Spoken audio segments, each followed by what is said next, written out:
ఏనాడైనా మంత్రులు చేసే సంక్షేమ పథకాలు కానీ ప్రభుత్వ కార్యక్రమాలు కానీ ఎప్పుడైనా మన మండలానికి వచ్చిండ్రా?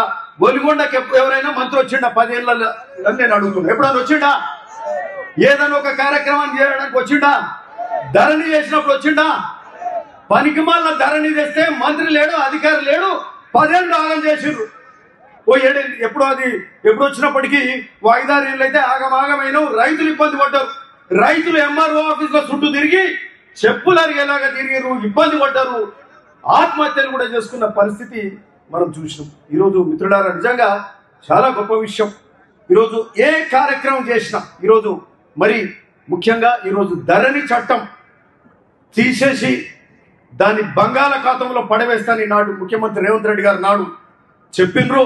ఈరోజు ముఖ్యమంత్రి అయినాక మరి ఆ బంగాళాఖాతంలో వేసే కార్యక్రమం రేవంత్ అన్న మరి పొంగిరెడ్డి శ్రీనన్న ఆ బాధ్యత తీసుకొని దాన్ని బంగాళాఖాతంలో పడేసి ఈరోజు భూభారతి చట్టము అమలు చేసే కార్యక్రమం మొన్న అంబేద్కర్ జయంతి రోజు ఆ రోజు దాన్ని ఇంప్లిమెంట్ చేసే కార్యక్రమం చేసి ఈరోజు అక్కడితో ఆగక అధికారులతో ఆ రోజు పెద్ద అవగాహన సదస్సు, ఆ రోజు మీటింగ్ పెట్టలే.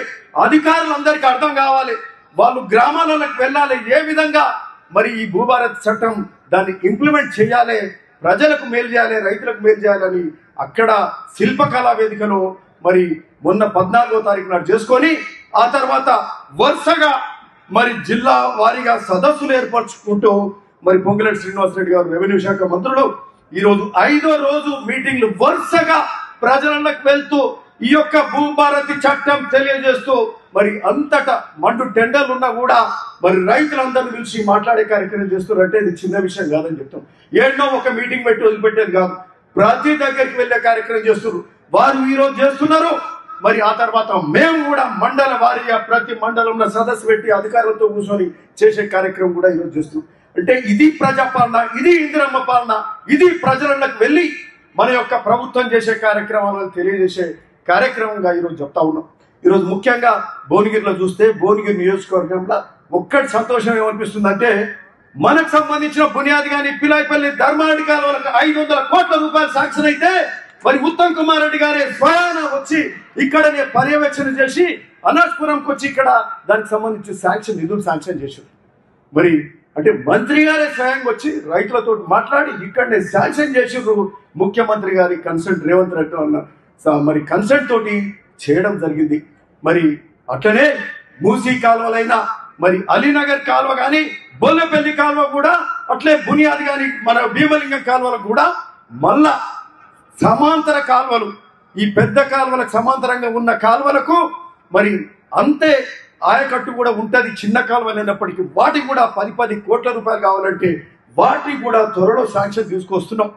సో ఇది ఇరిగేషన్ సంబంధించిన మన కార్యక్రమాలు జరుగుతాయి. ఎందుకంటే నీళ్లు ఇంపార్టెంట్. రైతు ఇక్కడ వచ్చిన రైతుకు ప్రతి ఒక్కరికి నీళ్ళే ఇంపార్టెంట్ కాబట్టి ఆ నీళ్ళ మీద మనం చేసుకున్న కార్యక్రమం టెండర్లు పిలిచిండ్రు. ఆ కార్యక్రమాలు త్వరలో మనం స్టార్ట్ చేసుకుంటున్నాం. ఆ కాలువల శాంక్షన్ కూడా ఇక్కడ ఉన్న వీరేశం గారు, మా ఐలయ్య గారు, మేము అంతా పదే ముఖ్యమంత్రి గారిని ఉత్తమ్ కుమార్ రెడ్డి గారిని మాట్లాడి గెలిచాక ఏ ఒక్క రోజు ఊరుకోకుండా కాలువలు ఎంబడి శాంక్షన్ తీసుకొచ్చుకున్నాం. అక్కడ శామ్యుల్ గారు కూడా. సో ఈ విధంగా మరి శాంక్షన్ తీసుకొచ్చుకున్నాం. అట్లనే మూసీ ప్రక్షాళన మీద ముఖ్యమంత్రి గారు ఏడుకొచ్చారు. వికారాబాద్ నుంచి హైదరాబాద్ నడుబొడ్డ నుంచి వాడపల్లి వారికి పోయే మూసీ కాలువల మీద ముఖ్యమంత్రి గారు మళ్ళా ఒలిగొండ మండలం ఎంచుకున్నారు. ఒలిగొండకే వచ్చిండు, సంఘం దగ్గరకు వచ్చిండు, పాదయాత్ర చేసిండు. మూసీ ప్రక్షాళన చేస్తని నడుము బిగించి ఇంకా రైతులతోటి మాట్లాడి, కుల వృత్తుల వాళ్ళతోటి, మత్స్యకారులతోటి మాట్లాడి, రజకులతోటి మాట్లాడి, గౌడన్నలతోటి మాట్లాడి మూసీ ప్రక్షాళన చేస్తామనే కార్యక్రమం. అంటే ఈ విధంగా ఒలిగొండకు మరి ఈయన రావాల్సిన న్యాయం కూడా ఉందన్న శ్రీనివాసరెడ్డి అన్నకు చెప్తున్నా. ఇది రాష్ట్రంలోనే అతిపెద్ద మండలం, 17 ఎంపీటీసీలున్న మండలం అంటే ఈ ఒలిగొండ మండలం. మరి అంత పెద్ద మండలానికి మీరు రావడం న్యాయం కూడా ఉన్నదని మేము భావిస్తూ ఉన్నాం.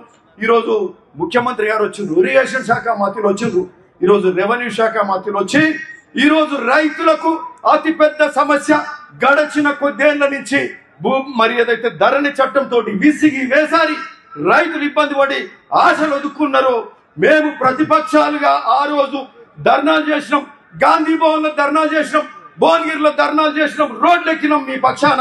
కానీ వాళ్ళకు మరి వాళ్ళు కొంత కూడా కనికరించలే. ఈ రోజు మన ప్రభుత్వం వచ్చింది, ప్రజాపాలన వచ్చింది. గౌరవ ముఖ్యమంత్రి రేవంత్ రెడ్డి గారు, రెవెన్యూ శాఖ మంత్రులు శ్రీనివాస్ రెడ్డి గారు దీని మీద నేను అనుకుంటా కొన్ని నెలలు, కొన్ని రోజులు మరి రాత్రి పగలు దాని మీద ధ్యాస పెట్టి అధికారులతోటి మాట్లాడి మరి ల్యాండ్ సునీల్ అని ఉంటాడు. ల్యాండ్ సునీల్ అంటే భూమి సునీల్.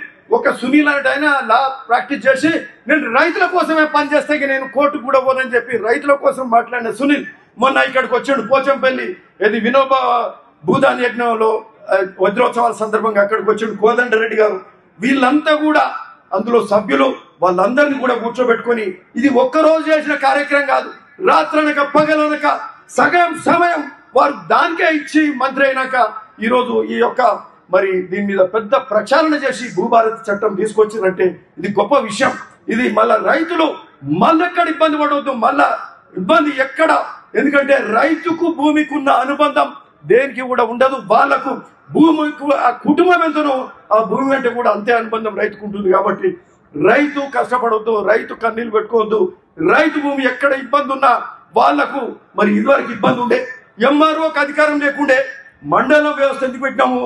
ఎంఆర్ఓ దగ్గరికి పోతే పనులు అయితే భూమి కానీ ఇంకేదైనా పంచాయతీ కానీ ఎంఆర్ఓకి అధికారం లేదు, ఆర్డీఓకి లేదు, కలెక్టర్కి లేదు. కలెక్టర్కు ఇన్నో ఉండేది, మిగతాదంతా హైదరాబాద్ సీసీఎల్ఏకి పోవాలి. అంటే ఏ భూమి ఎక్కడ పరిష్కారం కావద్దు, మా దగ్గరికి వస్తేనే మేము పరిష్కారం చేస్తాం. ఇలా పెద్ద పెద్ద భూములు ఏమొస్తాయి, మేమేం దండుకోవచ్చు, మేమేం కాజేయవచ్చు అని ఆలోచన చేసిండ్రు. అట్లా కాజేసిందని కూడా మేము చెప్తున్నాం. ఇప్పుడు సభ ఇక్కడ సభాముఖంగా చెప్తున్నాం. చుట్టుముట్టు హైదరాబాద్ కానీ రంగారెడ్డి కానీ తెలంగాణలో భూముల విలువలు పెరిగినాయి. కష్టపడవద్దు, రైతు కన్నీళ్లు పెట్టుకోవద్దు. రైతు భూమి ఎక్కడ ఇబ్బంది ఉన్నా వాళ్లకు మరి ఇదివరకు ఇబ్బంది ఉండే, ఎంఆర్ఓకి అధికారం లేకుండే. మండలం వ్యవస్థ ఎందుకు పెట్టినాము? ఎంఆర్ఓ దగ్గరికి పోతే పనులు అయితే భూమి కానీ ఇంకేదైనా పంచాయతీ కానీ ఎంఆర్ఓకి అధికారం లేదు, ఆర్డీఓకి లేదు, కలెక్టర్కి లేదు. కలెక్టర్కు ఇన్నో ఉండేది, మిగతాదంతా హైదరాబాద్ సీసీఎల్ఏకి పోవాలి. అంటే ఏ భూమి ఎక్కడ పరిష్కారం కావద్దు, మా దగ్గరికి వస్తేనే మేము పరిష్కారం చేస్తాం. ఇలా పెద్ద పెద్ద భూములు ఏమొస్తాయి, మేమేం దండుకోవచ్చు, మేమేం కాజేయవచ్చు అని ఆలోచన చేసిండ్రు. అట్లా కాజేసిందని కూడా మేము చెప్తున్నాం. ఇప్పుడు సభ ఇక్కడ సభాముఖంగా చెప్తున్నాం. చుట్టుముట్టు హైదరాబాద్ కానీ రంగారెడ్డి కానీ తెలంగాణలో భూముల విలువలు పెరిగినాయి. ఈ ధరణి ద్వారా అనేక వందల ఎకరాలు కొల్లగొట్టిండ్రు. కన్జర్వేషన్ ల్యాండ్ యూజ్లు అడ్డగోలుగా దండుకున్నారు, తప్పే ఇంకోట్లేదు. మరి దానికోసమే వాళ్ళు పెట్టుకున్నారేమో తెలియదు, కానీ రైతులను అయితే ఇబ్బంది పెట్టిండ్రు. ఈ రోజు మరి తేట తెల్లంగా ఉండే భూభారత్ చట్టం తీసుకొచ్చి ఎంఆర్ఓ దగ్గర జరుగుతుంది. ఎంఆర్ఓ దగ్గర కాకపోతే ఆర్డీఓ దగ్గర అవుతుంది, ఆర్డీఓ దగ్గర కాకపోతే జాయింట్ కలెక్టర్ దగ్గర అవుతుంది, జాయింట్ కలెక్టర్ దగ్గర కాకపోతే కలెక్టర్. సీసీఎల్ఏకు ఏదో కొన్ని కేసులు పోతాయి తప్పితే అన్ని హైదరాబాద్ పోయి చేసుకునే ముచ్చట ఉండదు. ఎక్కడో 5-10% ఏమైనా పోతాయేమో. నాకు కూడా పూర్తిగా, నేను రెవెన్యూ అధికారిని కాదు, నాకు పూర్తి చట్టం తెలియదు. సో నేను అనుకుంటున్నా ఇది ప్రజలకు ఒక స్నేహంగా ఉండే చట్టం, ప్రజలకు ఈరోజు మంచి చేసే చట్టంగా ఈ భూభారత్ చట్టం ఉండబోతుందని మరి పెద్దగా మరి ఓ సంవత్సరం పాటు కష్టపడి తెచ్చిన ఈ భూభారత్ చట్టం తెచ్చిన రెవెన్యూ శాఖ మంత్రులు పొంగులేటి శ్రీనివాస్ రెడ్డి గారికి నమస్కరిస్తూ, మనందరి తరఫున నమస్కరిస్తూ ధన్యవాదాలు చెప్తా ఉన్నాం. మరి చాలా గొప్ప విషయం. ఈరోజు అనేక కార్యక్రమాలు మంత్రులే మన సమక్షంకి మన దగ్గరకు వచ్చి ఈరోజు ఇవన్నీ కార్యక్రమాలు చేస్తూ, ఇంకొక విషయం, ఈరోజు ఇక్కడ కూర్చున్న మంత్రి ఈ ఒక్క భూభారత్ చట్టమే కాదు, రైతులకు మేలు చేసే ఈ ఒక్క కార్యక్రమే కాదు. ఈ రోజు గ్రామాలలో ముగ్గులు వస్తున్నారు. ఇందిరమ్మ ఇళ్లకు 10 ఏళ్ళు ఇల్లు లేకుండే, 10 ఏళ్ళు పేదవానికి ఇల్లు లేకుండే, ఈ రోజు ఇండ్లకు ముగ్గులు పోసి పైలట్ ప్రాజెక్టులలో ముగ్గులు పోస్తున్నారు. ఈరోజు మళ్ళా మిగతా గ్రామాలలో కూడా మరి ఆ లిస్టులు అనేటి L1లు ఫైనలైజ్ అయినాయి. అర్హులకు నియోజకవర్గానికి 3500 ఇండ్లు ఇస్తే పైలట్ ప్రాజెక్టులు పోను దాదాపు 3200 ఇండ్లు ఉంటే అవన్నీ కూడా ఎక్కడికక్కడ పారదర్శకంగా ఇందిరమ్మ ఇండ్లు మరి ఏ పార్టీ గిటి అని కాకుండా మనకు స్వచ్ఛంగా అతి పేదవానికి ఇండ్లు ఇచ్చే కార్యక్రమం ఈరోజు ప్రతి గ్రామంలో జరుగుతుంది. మేము అనుకుంటాం 31వ తారీఖు వరకు లిస్టు కూడా ఫైనల్ కాబోతున్నది. 30వ తారీఖు వరకు లిస్ట్ ఫైనలైజ్ అయిపోతుంది. ఆ తర్వాత ప్రతి గ్రామంలో మరి ముగ్గులు పోసుకునే ఇళ్లకు, ఇందిరమ్మ ఇళ్లకు ముగ్గు పోస్తారు, ఇండ్లు కట్టుకునే కార్యక్రమం అవుతుంది. ఒక్కటి చెప్పాలి, పొంగులేటి శ్రీనివాసరెడ్డి అన్నకు చెప్తున్నా, సీనన్న ఒక్కటి, ఇందిరమ్మ ఇళ్ల కార్యక్రమం మొన్న ఈ బండో సోమవారంలో అక్కడ చెప్పిండ్రు. ఇందిరమ్మ ఇళ్ళు అక్కడ మొదలైనవి, ఆ ఊరంతా కలకలలాడుతున్నాయి. 80 ఇళ్లు కట్టుకుంటున్నారు.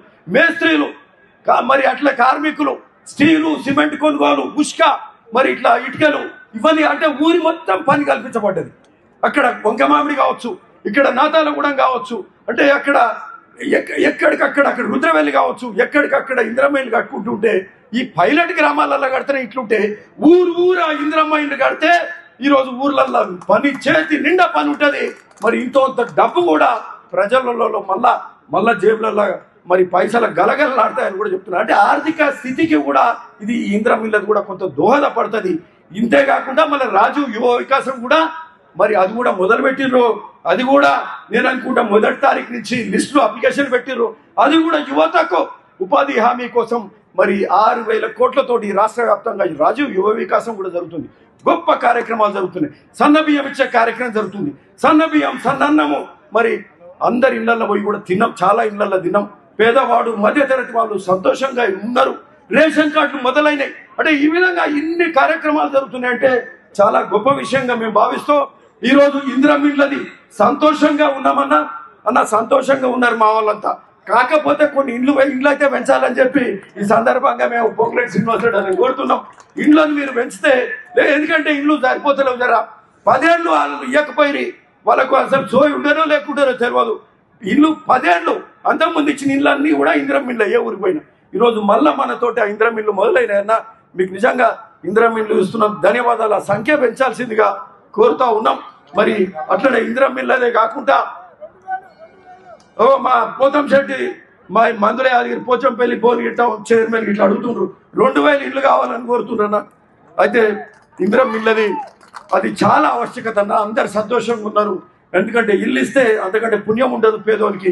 ఇంటి మీద కప్పు లేదు, తాటిపత్రి రేకులు పెంకులు కూలిపోయే ఇళ్ళు ఉన్నారు. వాళ్ళకి మేలు చేయాల్సిన అవసరం ఉందని చెప్తూ అట్లనే ఇంకొకటి డబుల్ బెడ్రూమ్ల ఇళ్ళు కూడా పెండింగ్ ఉన్నాయన్న. మాకు 660 ఇళ్ళు ఉన్నాయి. 660 దాదాపు భువనగిరి నియోజకవర్గంలో భువనగిరి టౌన్లో జుబ్లక్పల్లిలో మరి అట్లనే ఆడ కొండమడుగుల మరి అట్లనే పోచంపల్లి టౌన్లో కూడా ముక్తాపూర్లో ఉన్నాయి. ఈ ఇండ్లన్నీ కూడా వాటికి కొంచెం నిధులు పెట్టాలన్నా అదొక అంశం ఉంది. దాదాపు 5-6 crores పెడితే అవి కంప్లీట్ అయిపోతాయి అన్న. డోర్లు అద్దాలని పగిలిపోయినాయి, వైర్లు గుంజుకొని పోయినరు, వైర్లు దొంగతనం అయినాయి. సో అవన్నీ ఒకటి పట్టించుకున్నోడు లేడు. ఈరోజు అవి కూడా కంప్లీట్ చేసుకుంటే మరి చాలా సంతోషం అన్న. అదొకటి. అట్లనే అన్న మాకు ఇంకొక విషయం ఏంటంటే మాకు ఇక్కడ మాకు సంబంధించి ఒక ముఖ్యమైన అంశం మీరు ఇవ్వాల్సిందిగా కోరుతున్నాం. ఈ భువనగిరి నియోజకవర్గానికి సంబంధించి ఎంఆర్ఓ ఆఫీసులో వాటిని కూడా పోయిన ప్రభుత్వం పట్టించుకోలేదన్న. ఒలిగొండ ఎంఆర్ఓ ఆఫీసు కూలిపోయే పరిస్థితిలో ఉంది. పోచంపల్లి ఎంఆర్ఓ ఆఫీస్ అదే పరిస్థితి ఉంది. భువనగిరి ఎంఆర్ఓ ఆఫీస్ అదే పరిస్థితి ఉంది. ఈ 3 ఎంఆర్ఓ ఆఫీసులో మీరు కొత్త బిల్డింగ్లు నూతన బిల్డింగ్లు శాంక్షన్ చేయాల్సిందిగా కోరుతున్నాం.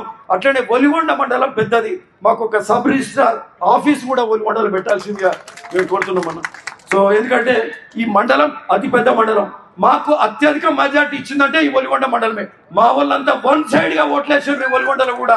వాళ్ళందరికీ కూడా మీ అందరికి ధన్యవాదాలు చెప్తూ మరి మీరు చేసినందుకే ఈరోజు మంత్రులు ప్రభుత్వమే దిగొచ్చి మనకు మేలు చేసే కార్యక్రమం చేస్తుందంటే ఇది మన ప్రజాపాలన. ఇది మీరు చేసిన మేలు కాబట్టినే ఈరోజు అందరూ కూడా ప్రభుత్వమే దిగొచ్చి మనకు మేలు చేసే కార్యక్రమం చేస్తుందని మీ అందరికీ కూడా నమస్కరిస్తూ మరొకసారి పొంగులేటి శ్రీనివాసరెడ్డి నమస్కరిస్తూ ధన్యవాదాలు అన్న. నమస్తే.